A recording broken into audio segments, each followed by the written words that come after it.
Welcome, deep divers. Today, we're jumping into a really complex, but let's face it, incredibly rewarding journey. We're talking about the path to becoming a physician here in the US. I mean, from those first thoughts about med school all the way to landing that residency spot, it's a huge commitment, years long, and the sheer amount of information you need to sort through. It can feel, well, pretty overwhelming. So, let's try to unpack this together. Our mission today is to cut through some of that noise. We want to pull out the most important insights from the materials you've given us and lay out a clear, kind of structured understanding of the whole process. We'll cover, the foundational undergrad stuff, those big exams everyone talks about, then the residency match, and yeah, the big question, how do you actually fund this whole thing? We're aiming for a roadmap, basically. Exactly. Think of this as your essential guide. We'll walk through those key phases, the pre-med prep, the MCAT, that's a big one. Then medical school applications, the USMLE steps, that whole residency match system people hear about. And yeah, definitely tackling the financial side, how to manage that investment. All right, so you've decided medicine is the path. You've got the passion, the drive. But before you even get to applying, you need that solid academic base, right? What's that very first step look like? Coursework, grades, what's the deal? It really starts with your undergrad performance. And honestly, a strong GPA. It's pretty much non-negotiable. While, some places might list 3.0 as a minimum, the reality is most accepted students are way higher. Think 3.5 plus. The average is actually almost 3.8 these days. And beyond just the number, there's a specific set of prerequisite courses. You're looking at a solid foundation in bio, general chem, organic chem, also biochemistry, physics, and usually labs are required for most of those. You'll also need math. Usually calculus and stats are expected. And English, especially courses focused on writing, it's not just about ticking boxes, It's about showing you have a real aptitude for the science, for critical thinking. Okay, so that makes sense. Heavy on the sciences. But I've heard it's not just science, right? What other kinds of courses do med schools actually value? Why are they important? That's a really good point. Because no, it's absolutely not only about science. Admissions committees really, really value a broader education. So courses in the arts, humanities, languages, literature, social sciences, they strongly recommend these. It shows you're, a well-rounded person, that you can think critically, communicate effectively, and understand the human side of things, which is obviously vital for patient care. Right, the whole picture. So academics are set. Check. But then, what really makes an applicant pop? Because good grades are necessary, sure, but everyone applying has good grades. In such a competitive field, that's often not quite enough, is it? Exactly. This is where the extracurriculars become so important. And the key insight here isn't just doing a million different things. It's about really committing, showing depth in maybe one or two areas that genuinely matter to you. It's that concept of depth over breadth. Being great at something specific. So let's break down the main categories they look for. First, shadowing experience. This is observational. You're watching docs in action. Aim for maybe 50 to 100 hours. And try to see different settings, like a hospital versus a clinic and different specialties. It gives you a real feel for it. Then, clinical experience or patient exposure. This is more hands-on. Think being an EMT, a medical assistant, maybe hospice care. Roles where you're actually interacting with patients. It's different from, say, being a scribe, which is more about the documentation side. Okay, so shadowing is watching, clinical is doing. Got it. What else? Community service. Non-clinical volunteering. This is huge. It shows your commitment to service beyond medicine. Could be a food bank, tutoring, maybe a free health clinic in a non-clinical role. Shows compassion. In research experience, a lot of top schools really value this. Shows you understand the scientific process. Could be wet lab, dry lab, basic science, clinical research. Doesn't always have to result in a publication. It's more about showing that sustained commitment, that scientific literacy. Depth over breadth, that makes sense. Be really good at something relevant. And, speaking of different paths, I saw a stat that the average age people actually start medical school is 24. That implies a lot of people are taking gap years, right? That's a really crucial point. It tells you the path isn't always straight through from undergrad. Age isn't some hard cutoff. Actually, diverse life experiences, maybe from older, non-traditional applicants, that's often seen as a real asset now. Taking a gap year, or even a few, can be super strategic. Lets you boost your application, get more experience, maybe just mature a bit. It's about presenting the strongest possible you. Okay, so that foundation is built. The grades, the experiences, maybe a gap year. Then comes the next, monumental hurdle, the MCAT. What exactly is this beast of an exam, and how do you even start preparing for something that covers so much? Right, the MCAT. It's a big one. An intense 8-hour computer-based test covers biology, gen chem, OChem, biochem, physics, but also psychology, sociology, and a whole section on critical analysis and reasoning skills, what they call CARs. So prep really needs a structured plan. First step, assess where you are. What do you know? What are your weak spots? Then gather your resources. Create a realistic study schedule. People often study for 1 to 3 months, maybe 15+ hours a week.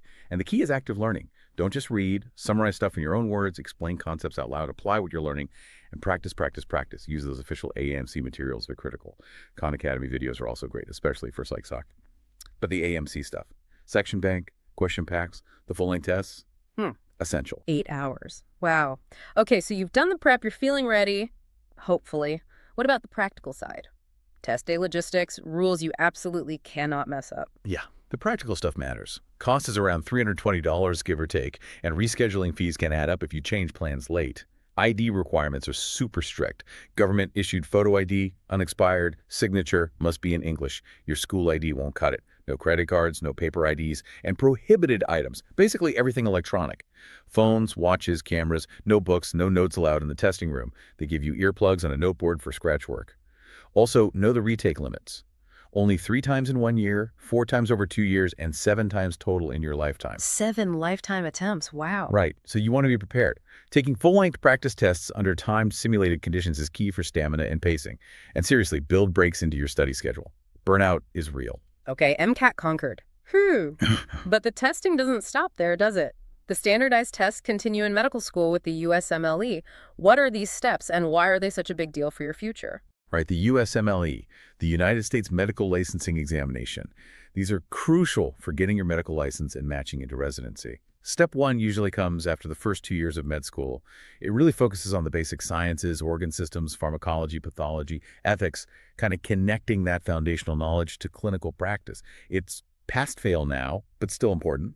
Then you've got Step 2 clinical knowledge, or CK. That's a monster. 1 day, 9 hours, multiple choice. Heavy emphasis on clinical diagnosis, patient management, disease processes, preventive care, really applying your knowledge to patient cases. There was Step 2 clinical skills, CS, a live exam with standardized patients, but that's been discontinued for now. Oh, interesting. So just Step 1 and Step 2 CK needed before residency applications. Correct. Both Step 1 and Step 2 CK are required when you apply for residency. Step 3 comes later, usually during your first or second year residency training. All right. Exams passed. Med school graduation is on the horizon. Now you enter what sounds like a really intense phase. Residency applications and the match. Sounds nerve-wracking, honestly. It definitely can be. It's a significant phase, for sure. 2 main systems you need to know. First is ERAS, the Electronic Residency Application Service. Think of it as your online application portal. You put everything in there. Your transcript, USMLE scores, your CV, personal statement, letters of rec. You use ERAS to send your application out to all the residency programs you're interested in. Then there's the NRMP, the National Resident Matching Program. This is the system that actually makes the matches. It uses this complex algorithm. You create a ranked list of the programs you want, the programs rank the applicants they want, and the algorithm finds the best fit. That's the match. The algorithm decides your fate. Okay, but I heard not everyone goes through that main NRMP match. Are there other ways? That's true.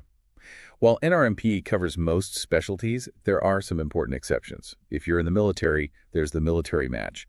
It's run separately by the Joint Service Graduate Medical Education Selection Board, JSGMESB. Their results actually come out earlier, around mid-December. Military folks can apply to civilian programs too, but they need approval. And then some specific specialties have their own matches. Urology and ophthalmology are the big ones. They often use the SF match system or specific urology matches, not always NRMP.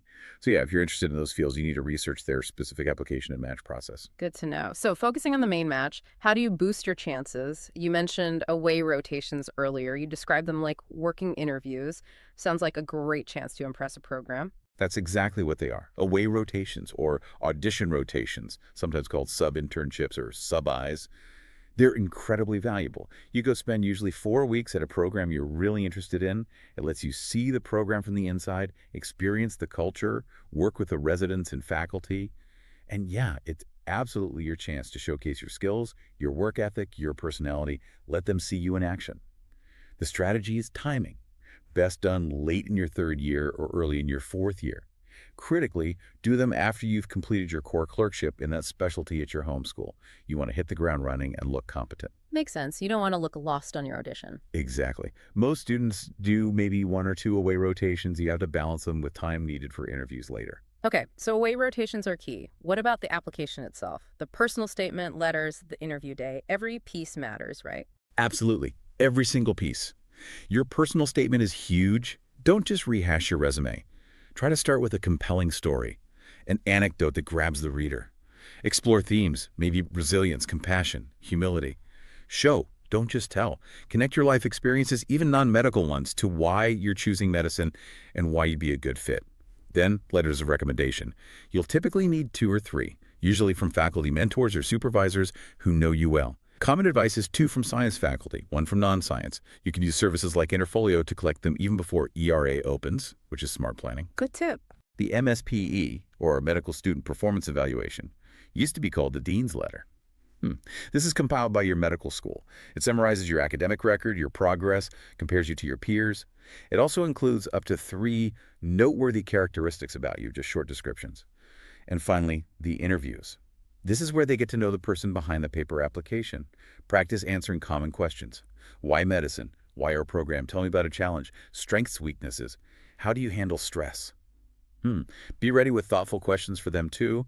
Ask about program culture, mentorship, resident wellness, and of course professional dress, good eye contact, firm handshake. The basics matter. Oh, and one more thing, the letter of intent. After interviews, if you have a clear number 1 choice, you can send 1 letter to that program saying so.